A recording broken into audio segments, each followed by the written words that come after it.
नमस्कार और स्वागत है आपका भक्ति वाइब्स में। आज हम आपको सुनाने जा रहे हैं आषाढ़ शुक्ल पक्ष की देवशयनी एकादशी की पावन और पुण्यदायक व्रत कथा। यह व्रत भगवान विष्णु को समर्पित होता है और इसी दिन से चातुर्मास का शुभारंभ माना जाता है। इस व्रत को रखने से समस्त पापों का नाश होता है और जीवन में सुख शांति का वास होता है।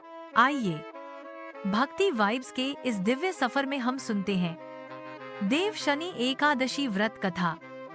एक ऐसी कथा जो हमारे जीवन को धर्म और आस्था से जोड़ती है। धर्मराज युधिष्ठिर श्री कृष्ण से कहते हैं, हे केशव, आषाढ़ शुक्ल एकादशी का क्या नाम है? इस व्रत के करने की विधि क्या है? श्री कृष्ण कहने लगे कि हे युधिष्ठिर, जिस कथा को ब्रह्मा जी ने नारद जी से कहा था वही मैं तुमसे कहता हूँ। एक समय नारद जी ने ब्रह्मा जी से यही प्रश्न किया था। तब ब्रह्मा जी ने उत्तर दिया कि हे नारद, तुमने कली युगी जीवों के उद्धार के लिए बहुत उत्तम प्रश्न किया है, क्योंकि देवशयनी एकादशी का व्रत सब व्रतों में उत्तम है। इस व्रत से समस्त पाप नष्ट हो जाते हैं और जो मनुष्य इस व्रत को नहीं करते वे नरकगामी होते हैं। इस व्रत के करने से भगवान विष्णु प्रसन्न होते हैं।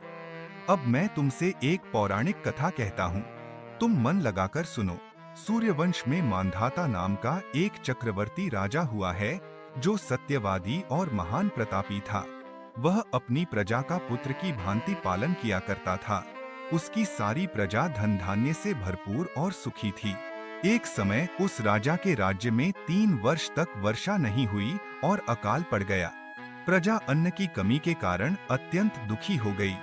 अन्न के न होने से राज्य में यज्ञादि भी बंद हो गए। एक दिन प्रजा राजा के पास जाकर कहने लगी कि हे राजा, सारी प्रजा त्राही त्राही पुकार रही है, क्योंकि समस्त विश्व की सृष्टि का कारण वर्षा है। वर्षा के अभाव से अकाल पड़ गया है और अकाल से प्रजा मर रही है। राजा मांधाता कहने लगे कि आप लोग ठीक कह रहे हैं, वर्षा से ही अन्न उत्पन्न होता है और आप लोग वर्षा न होने से अत्यंत दुखी हो गए हैं। मैं आप लोगों के दुखों को समझता हूँ। ऐसा कहकर राजा कुछ सेना साथ लेकर वन की तरफ चल दिया। वह अनेक ऋषियों के आश्रम में भ्रमण करता हुआ अंत में ब्रह्मा जी के पुत्र अंगिराश्य के आश्रम में पहुंचा। वहां राजा ने घोड़े से उतरकर अंगिराश्य को प्रण मुनि ने राजा को आशीर्वाद देकर कुशलक्षेम के पश्चात उनसे आश्रम में आने का कारण पूछा। राजा ने हाथ जोड़कर विनीत भाव से कहा कि हे भगवान, सब प्रकार से धर्म पालन करने पर भी मेरे राज्य में अकाल पड़ गया है।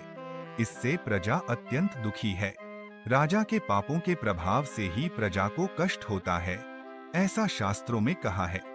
जब मैं धर्मानुसार राज्य करता हूँ तो मेरे राज्य में अकाल कैसे पड़ गया, इसके कारण का पता मुझको अभी तक नहीं चल सका।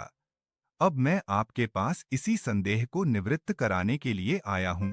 कृपा करके मेरे इस संदेह को दूर कीजिए। साथ ही प्रजा के कष्ट को दूर करने का कोई उपाय बताइए।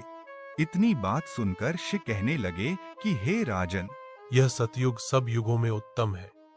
इसमें धर्म को चारों चरण सम्मिलित है, अर्थात इस युग में धर्म की सबसे अधिक उन्नति है। लोग ब्रह्म की उपासना करते हैं और केवल ब्राह्मणों को ही वेद पढ़ने का अधिकार है। ब्राह्मण ही तपस्या करने का अधिकार रख सकते हैं, परंतु आपके राज्य में एक शूद्र तपस्या कर रहा है। इसी दोष के कारण आपके राज्य में वर्षा नहीं हो रही है। इसीलिए यदि आप प्रजा का भला चाहते हो तो उस शूद्र का वध कर दो। इस पर राजा कहने लगा कि महाराज, मैं उस निरपराध तपस्या करने वाले शूद्र को किस तरह मार सकता हूँ? आप इस दोष से छूटने का कोई दूसरा उपाय बताइए। तब ऋषि कहने लगे कि हे राजन, यदि तुम अन्य उपाय जानना चाहते हो तो सुनो।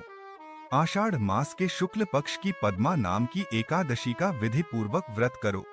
व्रत के प्रभाव से तुम्हारे राज्य में वर्षा होगी और प्रजा सुख प्राप्त करेगी, क्योंकि इस एकादशी का व्रत सब सिद्धियों को देने वाला है और समस्त उपद्रवों को नाश करने वाला है। इस एकादशी का व्रत तुम प्रजा, सेवक तथा मंत्रियों सहित करो। मुनि के इस वचन को सुनकर राजा अपने नगर को वापस आया और उसने विधि पूर्वक पद्मा एकादशी का व्रत किया। उस व्रत के प्रभाव से वर्षा हुई और प्रजा को सुख पहुंचा। इस मास की एकादशी का व्रत सब मनुष्यों को करना चाहिए। यह व्रत इस लोक में भोग और परलोक में मुक्ति को देने वाला है। इस कथा को पढ़ने और सुनने से मनुष्य के समस्त पाप नाश को प्राप्त हो जाते हैं। ऐसी ही रोचक और भक्तिमय कथाओं से जुड़े रहने के लिए चैनल को लाइक करें, सब्सक्राइब करें, अपने मित्रों और परिवारजनों के साथ शेयर करें और बेल आइकन जरूर दबाएं। धन्यवाद।